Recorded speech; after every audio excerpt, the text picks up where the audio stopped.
Leaders convene to stop the violence. Tonight on the news at 6, the concerns of the community and what can be done to protect the children.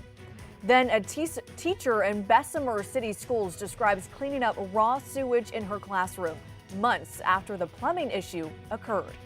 Plus, the emotional ceremony from Morgan Academy, where the school retired Caden Tellier's jersey after his death earlier this season. Weather conditions have been very quiet and calm over the south for today, just like the past several days. But as we look ahead to next week, temperatures will be on the rise. What about a chance of rain and the tropics? We'll take a look at that in the full 7-day, all coming up. Live, streaming, and on the ABC 3340 app. This is ABC 3340 News Weekend. Good evening, I'm Megan Scarano. First at 6, one man is dead after an early morning shooting in Birmingham. Birmingham police responded to the 100 block of 24th Avenue South.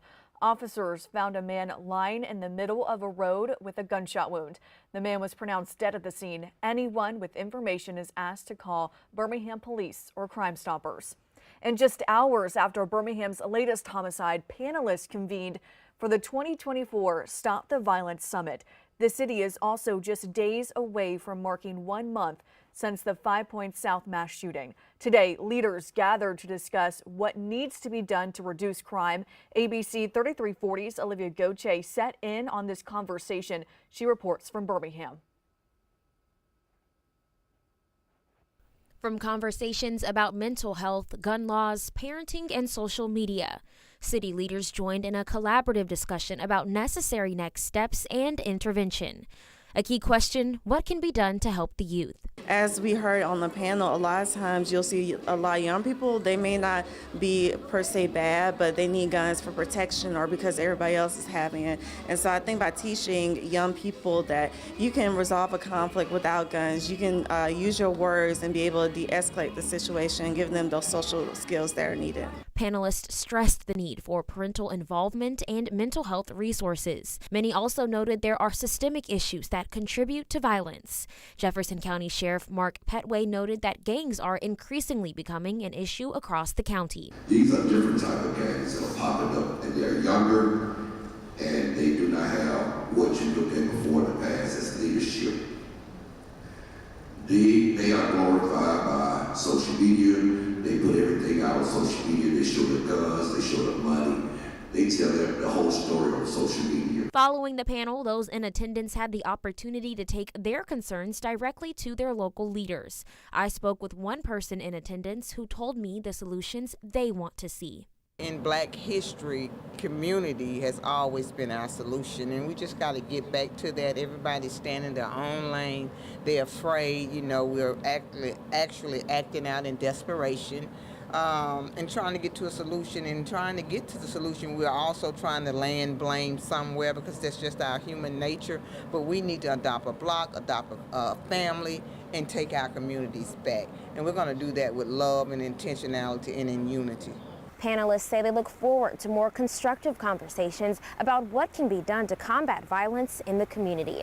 In Birmingham, Olivia Goche, ABC 3340 News. Birmingham Mayor Randall Woodfin said he plans to have a report to the city regarding his newly formed advisory commission in less than 60 days. The Homewood Police Department is looking for this man. Investigators believe he fraudulently withdrew $37,000 from banks in Homewood and Mobile. Homewood Police is now asking for the public's help to identify the man shown here. Anyone with information is asked to call the Birmingham Police or Crime Stoppers, and tips leading to an arrest are eligible for a reward of up to $5,000. New tonight, a chemical plant in Oxford is being monitored after an overnight fire. A fire at the Toll Chemical Company left at least one building a total loss. No one was injured. Innocent Fire assisted as well as EPA and ADEM workers. The water runoff was contained and kept away from Snow Creek. The property is now being monitored, and the EPA has taken over cleanup of the site. Well, we're taking a live look outside. It was a sunny and pleasant third Saturday in October in central Alabama. It's cooler and fall is here. Riley, I know some of us are kind of stressed out a little bit right now after the game, but that sunset wasn't very stressful. Yeah, the sunset is looking just fine, and overall weather conditions have been nearly perfect among much of the southeast. Hardly a cloud in the sky here in the deep south as we still have winds flowing in from that high pressure to our north. Cool, dry, stable air flowing in from the Appalachian Mountains. But still, one thing, we do need the rain. Temperatures aren't looking too bad, though. We're in the upper 60s and lower 70s for most of us. 71 Birmingham, Clanton, Reform, 73 down in Utah, 69 in Tuscaloosa, 64 up in Gadsden, 69 Anniston, 66 in Coleman, Jasper at 61. Currently the cool spot. Now, most of us will continue falling down and likely into the upper 30s and lower 40s for most of us with mostly clear skies. But once again, once we get towards tomorrow, good bit of sunshine, but temperatures are on the rise. The warming trend continues in the upcoming week. How warm can we get? Can we expect rain? That in the full 7-day, all coming up. The Kentucky Arts Festival is happening this weekend with the beautiful weather, but no worries, the festival continues tomorrow from 9 until 4. There are over 270 artists, live music, crafts, and food trucks, and there are plenty of activities for children, and kids under 12 get in for free. Even though arrests have been made in the 5 Points South mass shooting, people in North Birmingham are hoping for an arrest in a mass shooting in their neighborhood. Back in mid-July, 4 people were shot and 10 others were injured when someone opened fire outside of an unlicensed venue where a gathering was taking place. Residents say it's time that someone comes forward so that victims' families can get some closure. 4 people got killed over here, 4 people got killed over there. This was first and that was second, and they put a $100,000 reward over there, and it was all over the world news. This didn't even make, I reckon it just made Birmingham news. Nothing's happened, just like, oh well, it's another killing in Birmingham. It need to be justice. It need to be a change over here, really. We reached out to the Birmingham Police Department about this case. In a response, Birmingham Police say it extends gratitude to the community for tips received so far. BPD says it is in collaboration with federal partners and pursuing all leads and tips.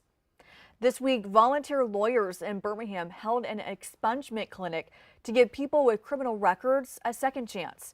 Most criminal charges that did not result in a conviction can be expunged. For a misdemeanor or a municipal charge, there may be a 90-day to 1-year waiting period before that expungement. For felony charges, there can be up to a 5-year wait. So crime is a different facade of different things. It's not caused by, oh, I want to shoot somebody.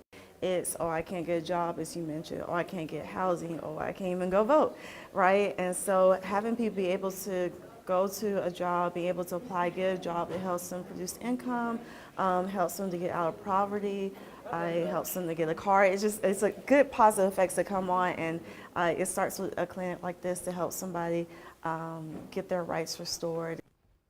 For more information on eligibility and how to start the process, there are more resources listed on our website, abc3340.com.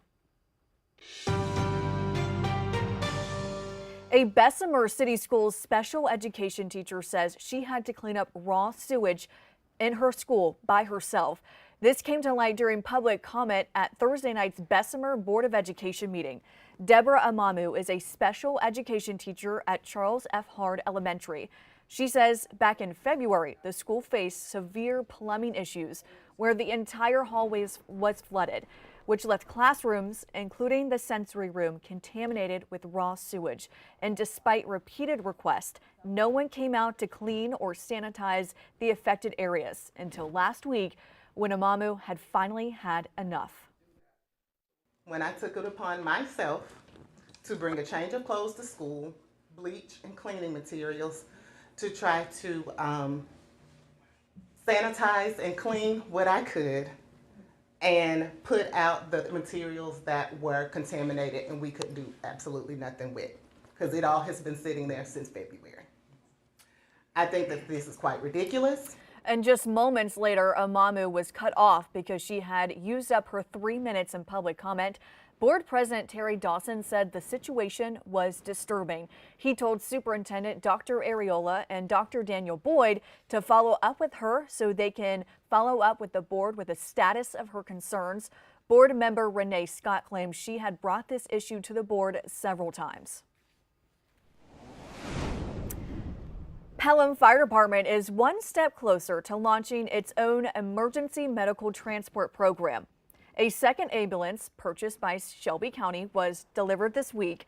A third and final ambulance is expected soon. Pelham Fire Chief Mike Reed says adding the program is more cost-effective for the city and will cut down on response times. The good thing about our department and the other departments that are doing this, we have about 80% of our staff are firefighter paramedics. So it makes sense for us to add this program, and it gives us that ability to not only give that patient care once we arrive on the scene, but we can continue that care to the hospital, and that really does, it makes it better for our patient because there's a good continuity of care. Reed says the new ambulances will officially be in service in January.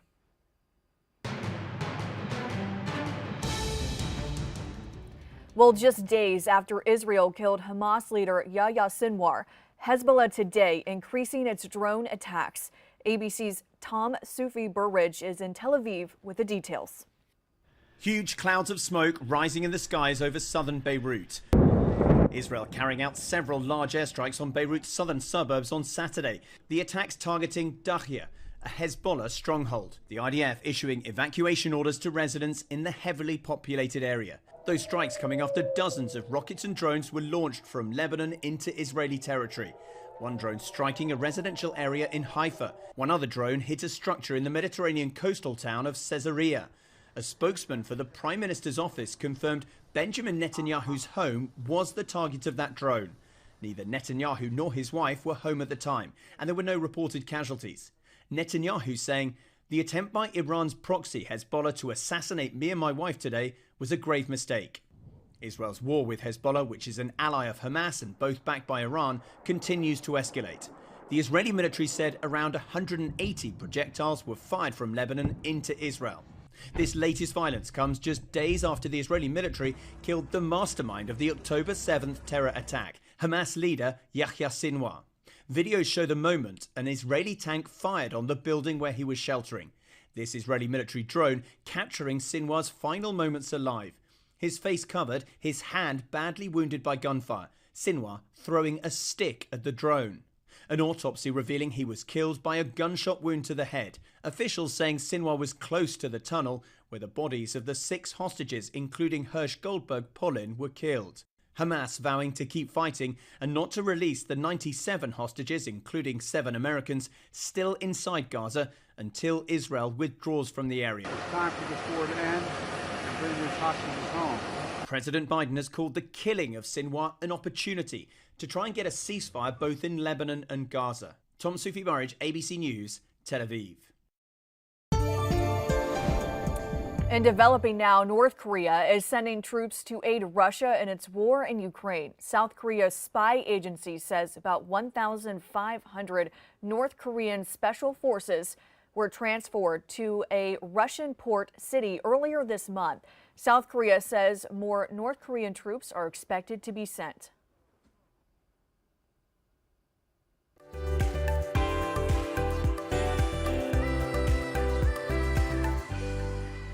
Walmart says it has reached a settlement regarding the company's handling of prescription opioids. If approved, the deal would include a more than $100 million payment from insurance carriers and the adoption of corporate governance practices for 5 years. The settlement does not include any admission of liability. In 2022, Walmart agreed to pay more than $3 billion to settle lawsuits nationwide for its role in the country's opioid crisis. Well, it appears to be taking longer for some young adults to find a job. According to recent Labor Department data, the share of employed Americans between 20 and 24 years old declined the most of any age group last month compared to back in 2023. That was followed by a slightly smaller decline among people 25 to 34. Unemployment remains historically low, and there are still more job openings than before the COVID-19 pandemic.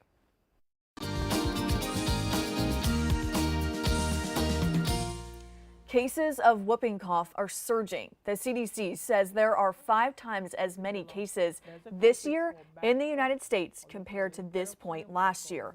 And according to the Alabama Department of Public Health, the infection starts with common symptoms like runny nose, a low-grade fever, and cough.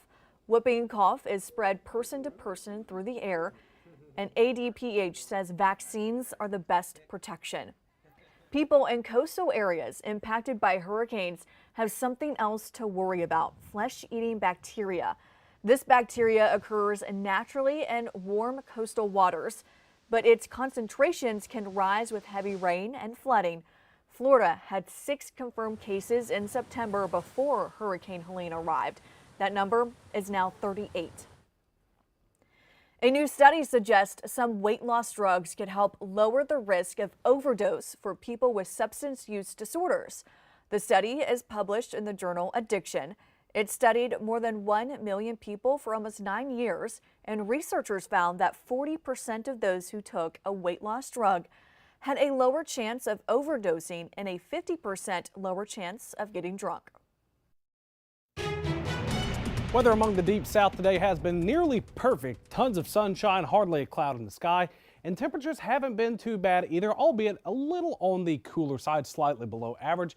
And overnight tonight, I think this model is just overdoing it just a touch. I think we're going to see several places likely in the upper 30s later on this evening, especially in the northern portions of the state, like Center, Gadsden, Oneonta, Jasper, Haleyville, Hamilton, and Coleman could easily get to that 38 to 39 degree range, but most everywhere else will be hovering in the lower to middle 40s. But here's what we're looking like for the next couple of days. So still mostly clear skies for tonight. High pressure off to our north, funneling in that very calm, nice northerly flow. And throughout the day for tomorrow, once again, very calm, very dry.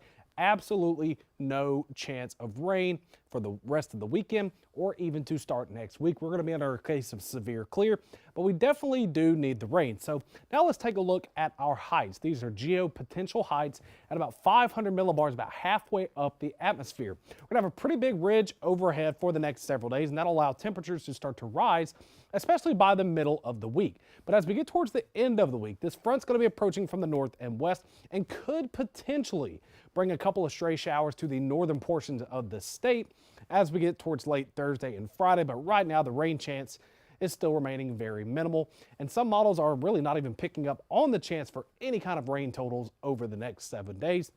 We could still see rain, but it might not even be a trace amount. But in the tropics, we do have Hurricane Oscar expected to make a pretty sharp northeastward turn over the next several days.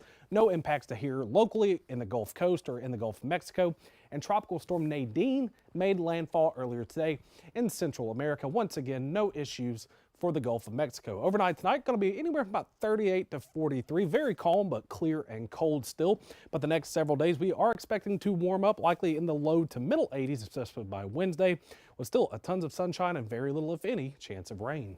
Well, thank you, Riley. Well, let's check in on some of our chime-in submissions. And it looks like a big week for wildlife activity. This first video sent to us by viewer Charlotte Waddle. She says this big black bear was in her tree in her daughter's backyard, opting for the tree over a rest in the hammock or swim in the pool. And this mama deer feeding her baby fawn was sent to us by Lisa Hammett. She took this from her porch, and you can send us your photos through Chime In. Just scan the QR code you see right here on your screen to go there now. You can also upload your photos through our news app. It's available for free on Android and Apple devices. Just go to the Google Play or Apple App Store. You can get breaking news, traffic alerts, and watch our shows live from your smart device. We just kind of knew early on we was never going to let anybody else wear his number again, and you know, he was such a great kid and he's a great athlete. More than that, he was, you know, was a great kid and a good Christian kid, and we just kind of wanted to honor him now while it was still fresh and not let there be a whole lot of time go before we do. Well, wearing the numbers 17, teammates, friends, and coaches and family gathered to retire Caden Tellier's jersey. Tellier, Morgan Academy's baseball coach and headmaster, spoke about the wonderful person Tellier was. We also got to hear from Tellier's father, Jamie. Jamie says Caden always dreamed of having his jersey retired. Jamie believes it would have happened no matter the circumstances. What's your favorite memory with Caden? Probably the first time I met him, I came to meet the team, and you know, he wanted to know why I didn't have a playbook with me. He was ready to get it and kind of get going, and I said, well, you know, I went home and told my wife, I said, this kid's going to keep me on my toes. Afterward, the group prayed as the family was surrounded by the community. Caden's little sister, Lila, served as the honorary captain for Morgan Academy. Well, not a goodbye, just a see you later. Students at W.C. Clement Elementary in Jefferson County hold an emotional send-off for their music teacher, Mr. Smoot. He is beginning deployment. You can see students made posters, signs,